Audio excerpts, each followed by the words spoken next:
தப்பாக இருந்தால் சொல்லுங்க, திருத்திக்கிறோம். எபிசோடு 40.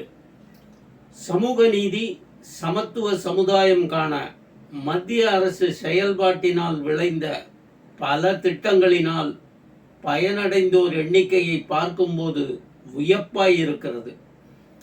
தமிழ்நாட்டில் 3,60,00,000 பேருக்கு உணவு தானியங்கள் ரேஷனில் இலவசமாக வழங்கப்படுகிறது. 1,10,00,000 குடிநீர் குழாய் இணைப்புகள் கிடைத்துள்ளன. இலவச சமையல் எரிவாயு இணைப்புகள் 41 லட்சம் வழங்கப்பட்டுள்ளது. பிரதமரின் வீட்டு வசதி திட்டத்தின் கீழ் 14 லட்சம் வீடுகள் கட்டப்பட்டு ஏழை எளியோருக்கு வழங்கப்பட்டுள்ளது. தமிழ்நாட்டில் மட்டும் 1,80,00,000 ஜன்தன் வங்கி கணக்குகள் துவக்கப்பட்டு நேரடி பணப்பயன் உறுதி செய்யப்பட்டுள்ளது.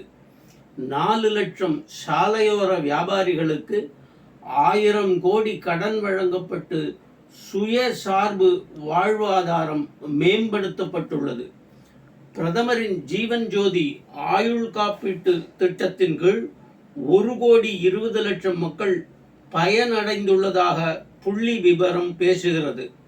பிரதமரின் விபத்து காப்பீடு திட்டத்தினால் 2,50,00,000 பேர் பயனடைந்துள்ளதாகவும், ஓய்வூதிய திட்டத்தில் 54 லட்சம் பேர் இணைந்து பயன் பெற்றிருப்பதாகவும் மத்திய அரசு அறிக்கைகள் மூலம் அறிந்து கொள்ள முடிகிறது.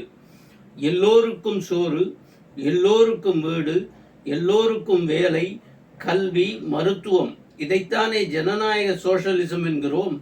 இதை எல்லாவற்றையுமே செய்துவிட்டு பாஜகவினர் மக்கள் மத்தியில் ஏன் இதையெல்லாம் எடுத்துச் சொல்வதில்லை? பிரச்சாரகர்களுக்கு அந்த கட்சியில் பஞ்சம். உன் திட்டங்களில் ஸ்டிக்கர் ஒட்டி மக்களை கவர்ந்து எடுத்து ஓட்டு வாங்குறவன் புத்திசாலிதானே. செஞ்சதை சொல்லுங்கப்பா.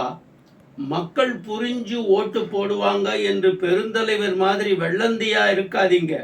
அந்த அளவு அரசியல் புரிதல் மக்களிடம் இன்னும் ஏற்பட்டு விடவில்லை.